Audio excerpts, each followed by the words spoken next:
Today, in documentary studies, we turn to film in the documentary tradition. I'll begin by giving you a brief history of what we mean by documentary film. We'll turn then to ways of analyzing the works of others, and of course, most importantly here, ways of doing your own work.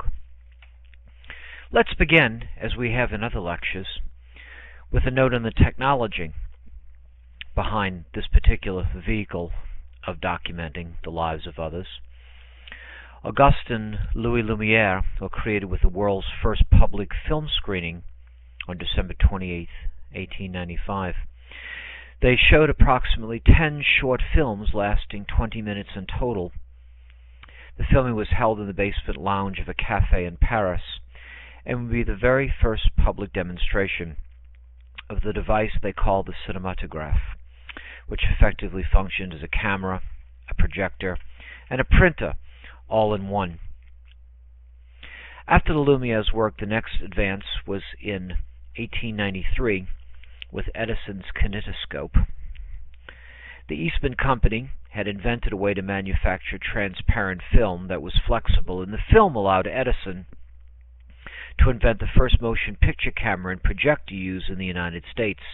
Edison also built the first movie studio in Orange, New Jersey.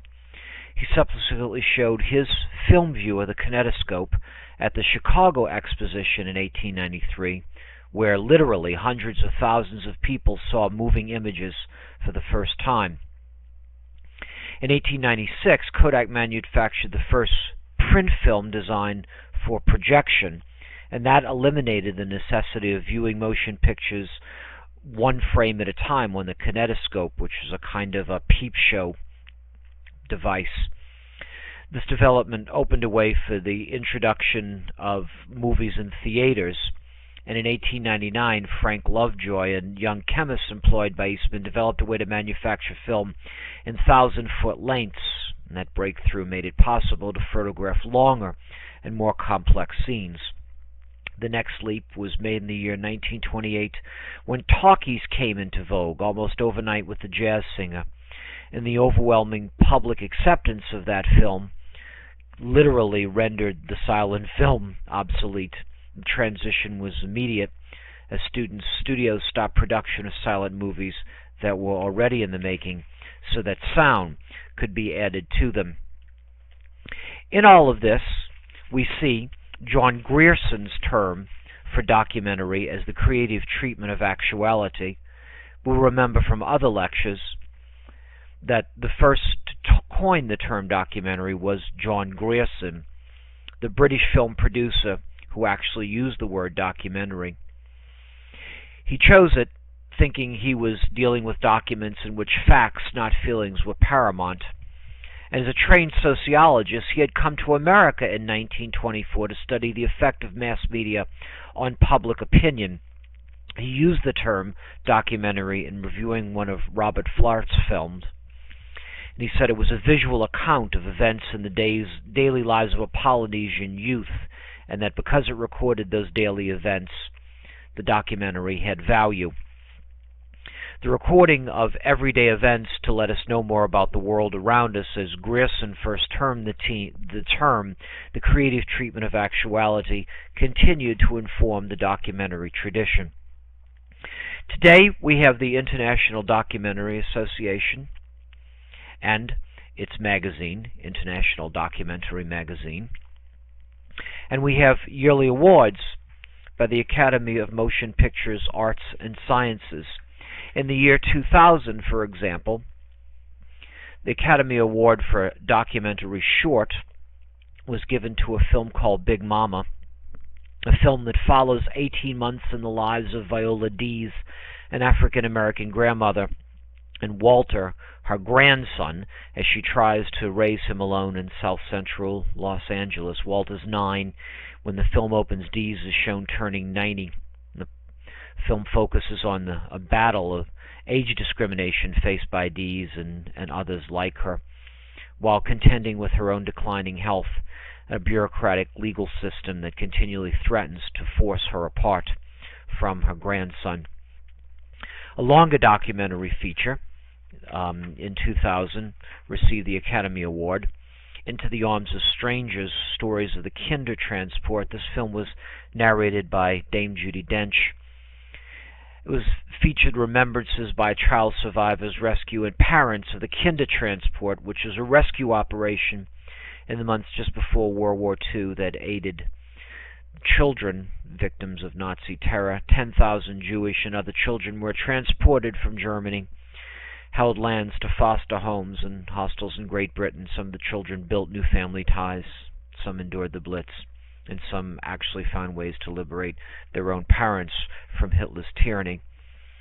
And this brings us to where we are today in documentary film. What are the traditions that we find in documentary film?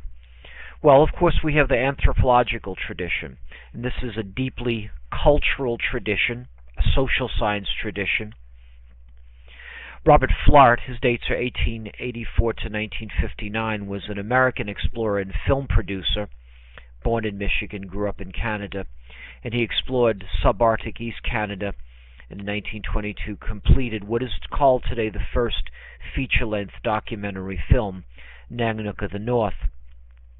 John Grierson summed up Nanook in this way. He wrote, "Nanook was the simple story of an Eskimo family and its fight for food, but in its approach to the whole question of filmmaking was something entirely novel at the time it was made. It was a record of everyday life, so selective in its detail and sequence, so intimate in its shots, and so appreciative of the nuances of common feeling, that it was a drama in many ways more telling than anything that had come out of the manufactured sets of Hollywood. Without actors, almost without acting, Flart built up in his camera what he considered the essential story of these people's lives." We can certainly still see that tradition continued today in Hoop Dreams, Steve James, Frederick Marx, and Peter Gilbert's documentary. In reviewing this film, Roger Ebert said that it was one of the great movie-going experiences of his lifetime. On one level, it's a documentary about two African-American kids named William Gates and Arthur Agee from Chicago's inner city. They're gifted basketball players and a dream of someday starring in the NBA. On another level, Ebert writes, it's about much larger subjects, about ambition, competition, race, and class in our society, and about value structures, and about the daily lives of people like Agee and Gates' families, who are usually invisible in the mass media, but have a determination and a resiliency that is a cause for hope. The movie spans 6 years in these young boys' lives and in the lives of their families. And I think in the metaphor that underlies the film, and that certainly Ebert picks up, that the subjects are ambition, competition, race, and class in our society, we might think of it in a way as an anthropological exposition. Historical films, certainly Rolentz's The Plow That Broke the Plains in 1936 stands as important. We'll remember from other lectures that during the second half of the 1930s, the United States government began a unique project, a public relations campaign, to keep the American people informed about Roosevelt's New Deal and the necessity of its programs. The government first sponsored radio and photography campaigns, and we've talked about those before, which produced some of the famous work of artists, including Walker Evans, Dorothea Lange. In 1935, the administration decided to produce films as a method of getting its message to a wider segment of the population, and one of these films was The Plow That Broke the Plains. This film is poetic in many ways. A golden harvest is an image that appears in part of the film and represents a land of plenty that America was before the Depression. Certainly Lorentz was a great filmmaker. He was a believer in American democracy, a believer in Roosevelt's administration. The scripts that he wrote for them, as I say, are quite poetic, and The Plow That Broke the Plains expresses a belief that in turning away from the negative aspects of the present and looking back to a more successful past, America would be able to reclaim those best aspects of itself and bring itself out of a malaise in which America found itself following the Depression. Along with this, a similar sort of historical piece, I think, is found in Ken Burns's Jazz. Jazz for Burns was really the culmination of 6 years of effort, in another way, 16 years of effort, he told reporters, because, as he said, he'd been working on a trilogy of American life that began with the Civil War, continued with baseball, and came to fruition in the history of jazz. It's 10 episodes, nearly 19 hours, and has over 75 interviews, 497 pieces of music, and 2,000 archival clips. It is a huge, mammoth project, but in the end, Burns tells us, it tells us a lot about who we are in America. Impressionistic traditions are also part of documentary filmmaking. By impressionistic, I mean bringing forward not only different sorts of images that try to evoke a much deeper meaning, but also a kind of script with it that implies poetry. I'm always a little cautious with students in giving these sharp classifications. Certainly The Plow That Broke the Plains has many impressionistic characteristics as well. But a central impressionistic film that we sort of hold up is Night Mail. Night Mail is a British documentary of a traveling post office where workers for the Royal Mail would sort letters overnight as the train chugged along. The British government had commissioned an in-house film unit to produce Night Mail. It's a 24-minute film made in 1936. John Grierson actually produced the film, and W.H. Auden's poem Night Mail accompanies pictures and music.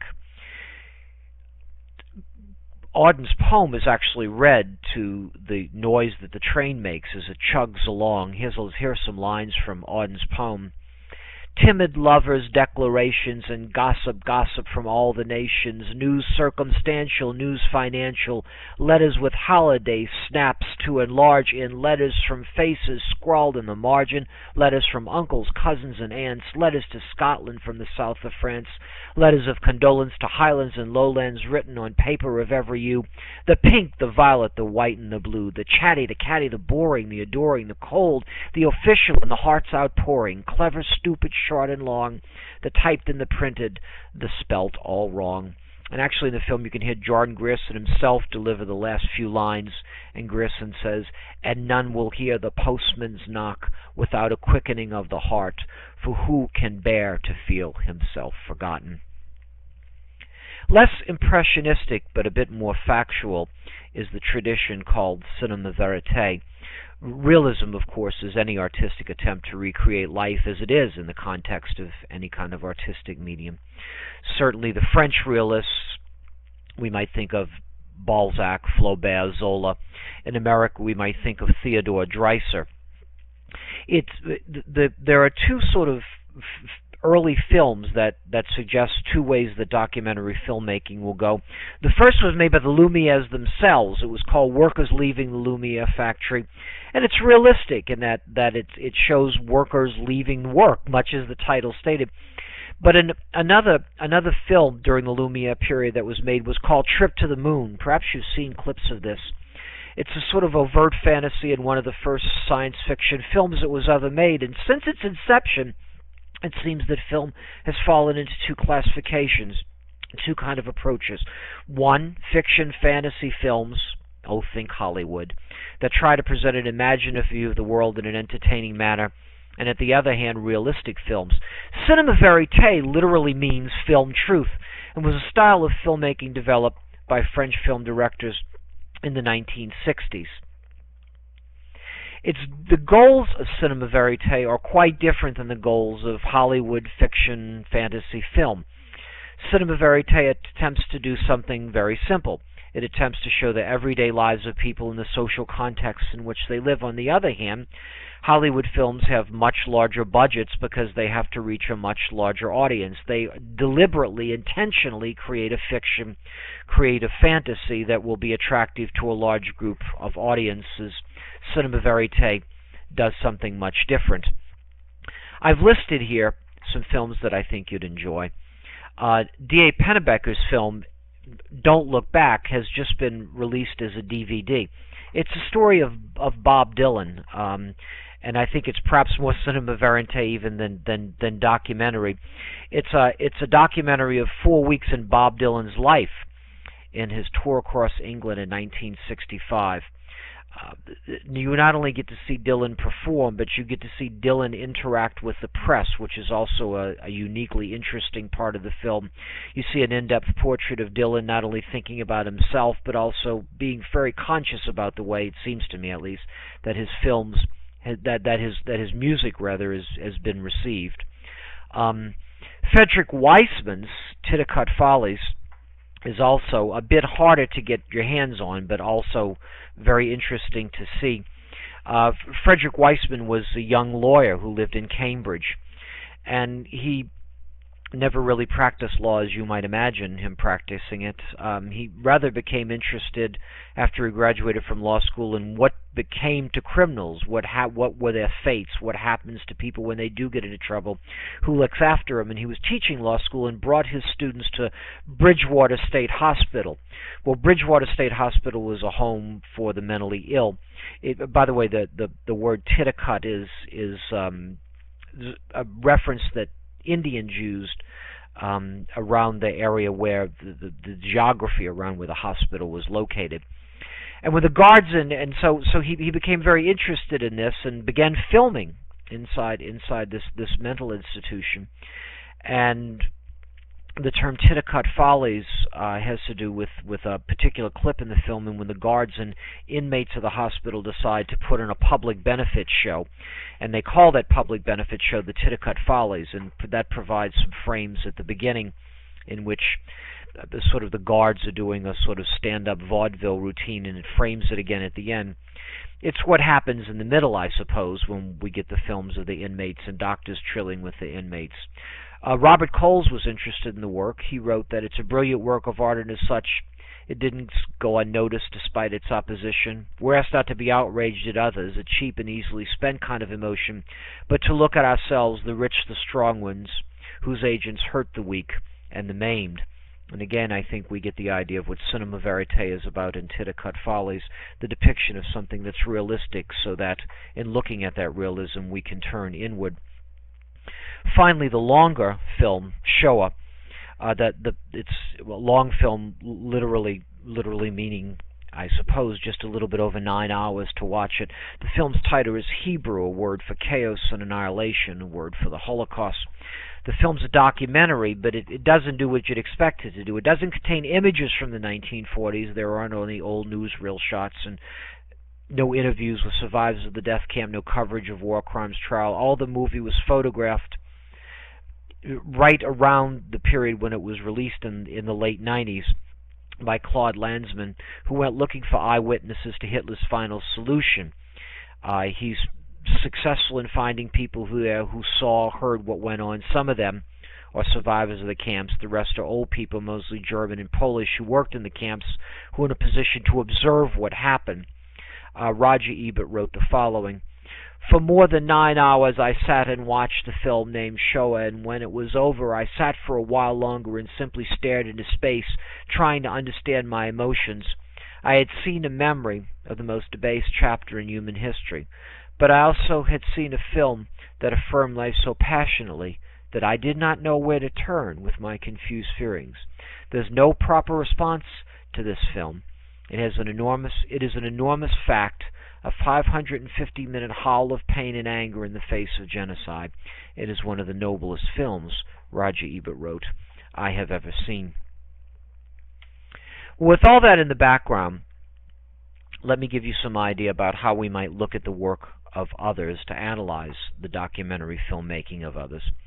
First of all, we always want to look into the context, the historical period in which something is shot, the characters, a presentation, so that we begin to see somewhat of the essence of the individual evolved, and what is the plot, the narrative, the sequence. So in Hoop Dreams, we get the context of the schools that the boys are attending.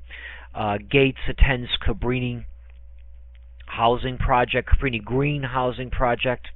Arthur Agee attends the West Garfield Park neighborhood, lives there. an idea of the essence involved in these two characters and how those essences are manifested around the sport of basketball, and the plot, the way that the directors actually phase it out into freshman year in high school, junior year, freshman, sophomore, junior, and senior year. The shots.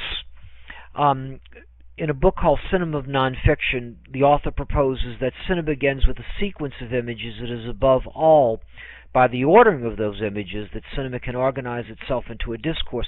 And I really like this because one way of looking at documentary film is to try to look at the presentation, indeed, of a single object in a single frame and what that suggests, what sort of vertically as a paradigm, but also syntagmatic, the relationship of a single shot with other frames preceding and following it, and watching how shots are laid out and the juxtaposition of shots and what those shots tell us. Soundtrack, any audio that's used, often though including music, and vision, of course. What's the underlying idea? What's the metaphor, the relationship between the subject and vehicle? Again, in Hoop Dreams, the vehicle is basketball, but what's the subject? How we are with each other in urban neighborhoods is a much deeper sort of thematic vision behind that. Let's move to then doing your own work. It's almost impossible to tell someone in a brief series of notes like this about shooting your own film, but it does seem to me that 10 years ago, what would have required a lot more equipment and a lot more time can now be done on a desktop with a handheld recorder of some sort, and the editing can be done at your home, so that a briefer set of notes perhaps is possible than would have been 10 years ago because of the technology. Certainly, in doing your own work, you should think about pre-production considerations. I like the idea here of thinking through the treatment, which is to prepare the basic shooting script or the shooting document, to know the location of the participants and what can be found when you go out in the field with the participants. I, of course, as you might imagine here, would stress in the idea of production, logging in what you're getting during various kinds of shots, again, using writing to do that, and editing so that you know that you've captured the essence in many ways. You know, as you're trying to develop these kinds of things, you have the construct, the model that you've developed, and you edit those things that reinforce the construct and try to not edit out those things that don't reinforce the construct, but try to look at that construct as being elaborated more fully in the film as you do it. Of course, then preparing the final edit at the end.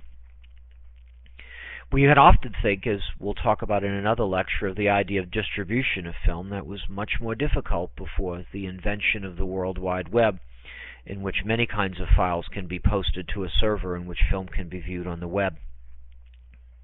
So distribution is a technological possibility for an individual that was simply impossible before.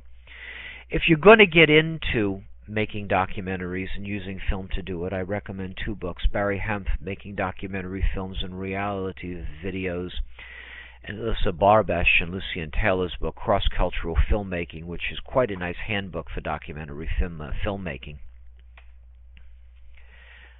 I like Hemp's advice at the end.